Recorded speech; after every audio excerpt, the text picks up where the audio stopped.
The new economy is entrepreneur-centric. We live in a world where challenging the status quo is the norm. Doing things as they have always been done is no longer in vogue. My name is Jordan Bunch. As a filmmaker, lifelong learner, and fellow entrepreneur, I'm always on the hunt to learn from the pioneers at the front lines of innovation. The people I meet are blazing new trails and shifting paradigms on their lifelong adventure of building and growing their businesses. Join me as we explore the journey of today's Mavericks.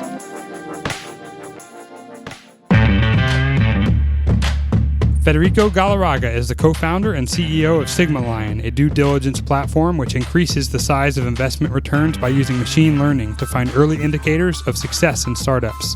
He is an entrepreneur, an engineer, an inventor, fitness fanatic, and amateur chef. He's from Venezuela, a place he had to flee with his family after fighting communism, but not without picking up the life motto that permeates everything he does: don't waste a single opportunity. He has developed patents for automobile technology and cloud security, and has co-founded 2 previous startups in Austin. I'm Jordan Bunch, and this is Mavericks. So, Fede, you got here from Venezuela. Tell me the story, because Venezuela is obviously in a tough spot right now. Yeah. I mean, I could make some assumptions here, right? But what was the impetus for leaving Venezuela? My parents, my mom and my stepdad, once Chavez took over in 1998, my parents got involved with a group of people that they wanted to get rid of him in a peaceful way, in a democratic way, in a non-confrontational, which of course the government didn't respond in kind, and it just started getting more and more dangerous from then, and my parents got more involved. So luckily both my mom, my stepdad, also my dad, they have PhDs from the US, so we requested to leave, get a job here, and finally Shell hired my mom and my stepdad. We were able to basically flee, and I was 17. So the week that I graduated high school, I moved to the US. So you went to school to be an electrical engineer. Mm-hmm. And what was next? I wanted to work for a defense contractor. That was what I wanted to do. I wanted to go into military research. Yep. So I applied actually to these jobs as I was getting close to graduation, and I go through the first few checks to work in a missile system in a nuclear submarine in Vancouver, and they immediately I get a notification, you're not an American citizen, you can't get clearance to work here. It's like, oh crap, the entire thing that I was aiming for, I can't do, because one thing that I did not want to do was renounce my Spanish citizenship. Mm-hmm. I applied to IBM. The people there, funny enough, told me, look, IBM's going to get rid of their hardware, or they're downsizing. You need to get out of hardware IBM.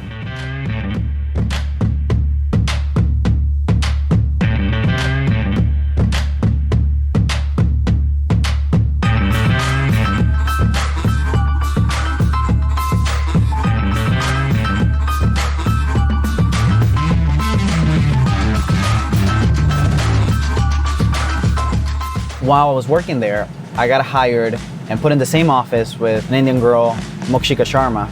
She's actually my business partner now. We left IBM together. Yeah. She had that startup bug, that entrepreneurial thing. Kind of what sparked the thing to take the plunge was, how can we mix our passion with our expertise? And my passion has always been food. My first recipe I invented when I was 12. We created an algorithm that would recommend people what dishes to eat at certain restaurants that were around them based on their unique taste profile. We thought that was interesting enough and cool enough. Like, all right, let's quit our job at IBM, take the plunge. We're young, we're not married, we don't have kids, not that much responsibility, because as we soon realized, startup life is not as pretty as they make it out to be. It's not, it's heavily romanticized. Yep. During that first year, it's like, oh crap, this is not as fun as we thought it was going to be.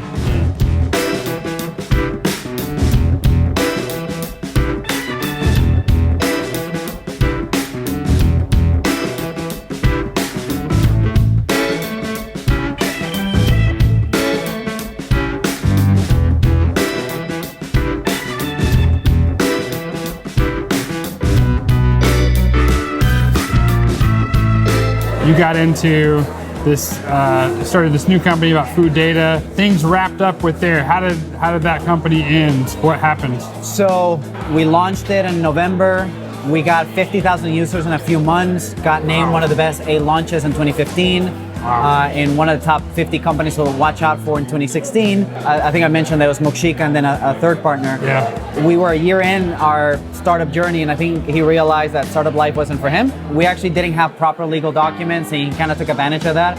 So he created a situation that we had to shut down the company. And Mokshika and I thought, hey, we did it once, we can do it again. Let's move on with what we've learned and make another company. 4 months after shutting down my first company, we had Full Fridge going. We did it for about a year and a half, made $250,000 in revenue, and it was, as I was telling you earlier, it's an amazing experience. It was so rewarding to talk to the customer. And that's when I realized that this is what I wanted to do, because something that a lot of people don't talk about when you're an entrepreneur is like, everything is a romance. Everything is just how fun it is, how great you go on South by Southwest, whatever, conferences, TechCrunch, but they don't really talk about how horrible it is. The panic attacks, the nights that you don't sleep, you think that you're throwing your life away, you start getting old, you see your friends getting married, and then if you're fortunate enough to have a great customer or care about the customer, and then you deliver that product, and then they tell you, you changed my life.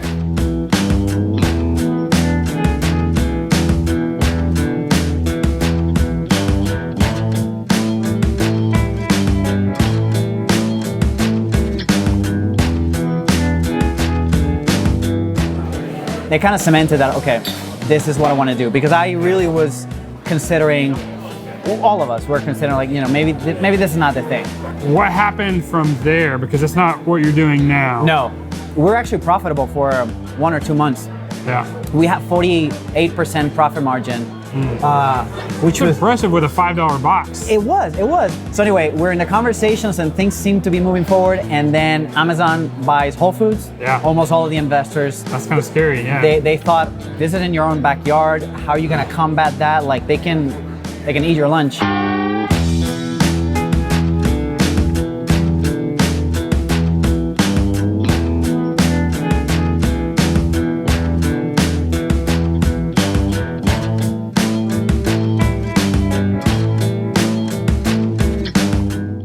We had to make the decision to shut down. We realized that continuing was just delaying the inevitable and going into debt, basically. Having the ability to be able to be honest about, I loved my idea, I was passionate about this, it not only was becoming profitable, but it was also my passion, and to be able to say at the same time, objectively, we have to do something else.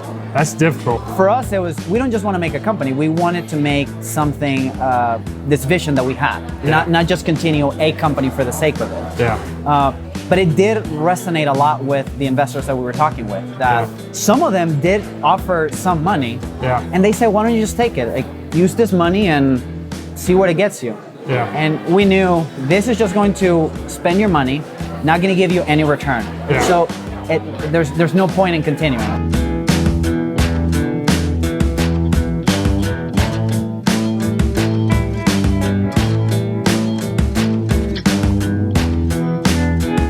So we started talking to the investors after we shut down Full Fridge, and we asked them, you know, what did we do right? What did we do wrong? Yeah.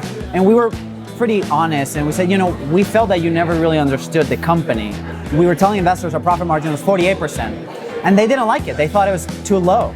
And in that meeting, we just flip a laptop and show that Blue Apron had 7% profit margin in the first year, and that McDonald's has 51. So just that framing right there changed their perception. That's kind of what got the idea rolling. Can we come in the process of the entrepreneur asking for money for an angel investor? We make it simple for the investor, we make it simple for the entrepreneur, for them to understand each other. We started just pitching the concept to these angels that we had gone after for Full Fridge, and they gave us money without anything done.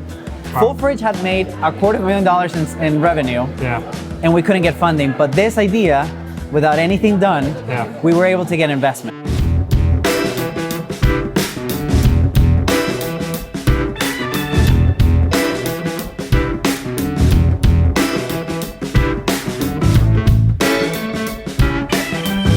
Our investors told us how you handle the shutdown of Full Fridge I was gonna give you money almost no matter what you did afterwards. You hear companies that get $200 million and then they go under in 18 months. It's like, that money is just wasted resource. Yeah. It could have gone to a company that was going to succeed, that could have served customers, you know. Sure. So this would allow investors to diversify, make more money, more companies to come in. Again, that virtuous cycle. Right now, there's 300,000 angel investors in America, but there's 10 million people who have the net worth to be an angel investor. And if we can get just 1% of 10 million people to put money in entrepreneurship, that'll be fantastic. And hopefully a company, a second Full Fridge, won't have to shut down. And then middle income America will get food at $5 a meal. So that's kind of the undertone that we have throughout the entire thing. The power of what you're doing that has the power to affect, you know, billions of people. You know, if you have the right people who partner with you, both investors and startup companies. Yeah. Because who knows which one of these companies is going to be the next Amazon. Exactly. And it's funny because when we were talking to our investors, one of them said, "This is the holy grail. If you make this happen, this will change investment." Yeah. The investment landscape, angel investment. But then he said, "But I don't think you can do it." Of course, I mean, it's really ambitious, and I recognize it, but that's part of the fun, that's part of the challenge, right?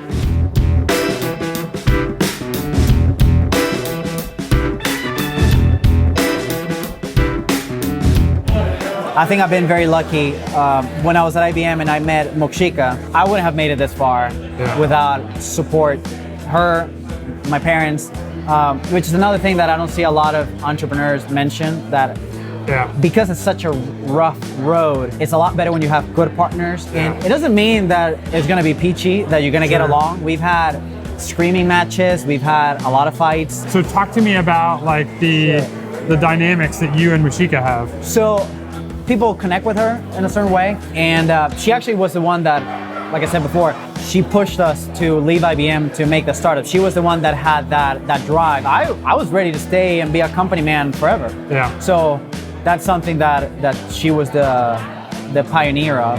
It's okay to fight. And actually, it's good to fight. If you don't fight, the tensions don't get released, and what happened with our first founder. Well, you come from a unique perspective because you're building something from investor money and trying to get them a return. At the same time, you're someone who has been in your other customer's role, who are entrepreneurs trying to get the funding to make their idea work. And so you can really see both sides of this perspective, and that positions you in a pretty unique place. Exactly, because that would be pretty hypocritical of me to then treat the entrepreneur poorly when I am one of them, right? Right. But it also goes against what I've been saying, that what I believe in, that I do think that there's ways of making products and services that help everybody involved.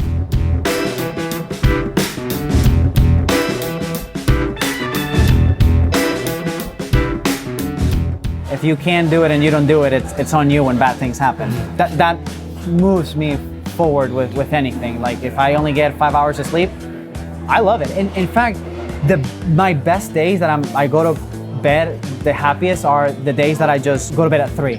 I was doing so much that I ended up going grocery shopping at Fiesta. It's open 24/7 at 1 in the morning. And then I always try to force myself to keep my discipline. So I'll go grocery shopping, come back at 1 in the morning, and I still haven't gone to the gym that day. I'll make sure to at least get a 30-minute workout instead of going straight to bed. That's something that whenever I talk to new entrepreneurs and just anybody in general that asks me for advice, it's just work on your discipline, because it's so easy to, I'm not gonna do it, I'm tired, I'll do it tomorrow. That's one of my things, but whenever I catch myself saying I'll do it tomorrow, I almost hit myself like, no, you do it right now. Yeah. Why tomorrow? Are you tired? Doesn't matter, do it. And it's almost worked as a little tick now, that if I catch myself saying that, it makes me do it. And I try to not say that I'm tired. Again, if it's 1 in the morning and I need to get something done, I'll do it.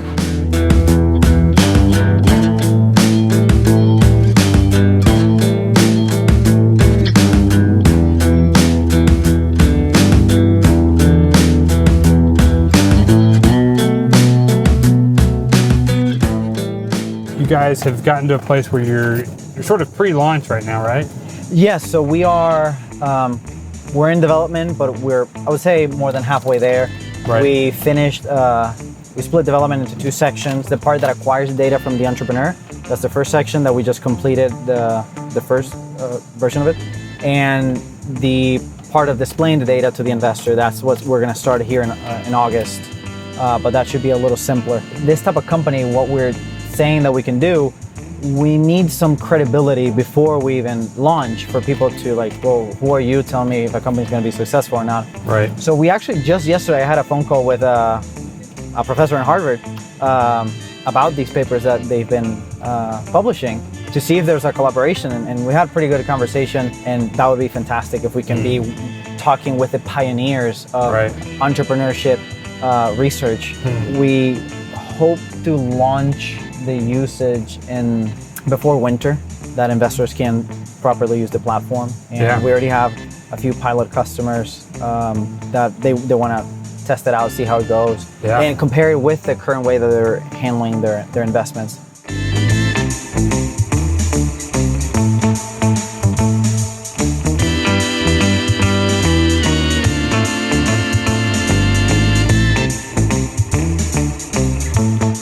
I mean, this town is booming for everything. Yeah, it's a great city to be in the greatest state in the world. Exactly. You know, it's funny, as a foreigner, you meet Americans outside, and if you ask them, where are you from? It's like, oh, I'm from America. Yeah. Unless you meet a Texan. That's right. And then they tell you, where are you from? I'm from Texas. That's right. And it's so interesting. I think maybe it happens also to California and New York. Probably, yeah. The pride of being in Texas. Yeah. Which, don't get me wrong, it's part of the thing about the state, but I find it interesting, people that are proud of something that they had nothing to do with. Like, you didn't get to choose where you were born, you didn't get to choose how tall you are. You get to choose your actions, and maybe brag about those, right? I feel like what makes me proud to be a Texan is the same thing that makes me proud to be an entrepreneur. You know, it's like there's like this spirit of independence, of exploration, of freedom that just permeates the state. Yeah, just a little bit of rebel culture of the state. Exactly, right. To get you through things. And so I think it's just because of sort of those parts of Texan culture that makes me proud to be a Texan, even though I had nothing to do with it. It would be interesting for us to track, you know, where you're from, or and maybe there's a correlation there. Maybe we find you have that to have a Texan on your team if you want to be successful. Maybe can you imagine, like, that would be an interesting finding. Don't cross girl, the street you texting, need to look girl. up. And also they wear headphones, so it's like they don't see, they can't hear. Yep. Turning into an old fart, looking at just like kids these days, get off my lawn. Exactly.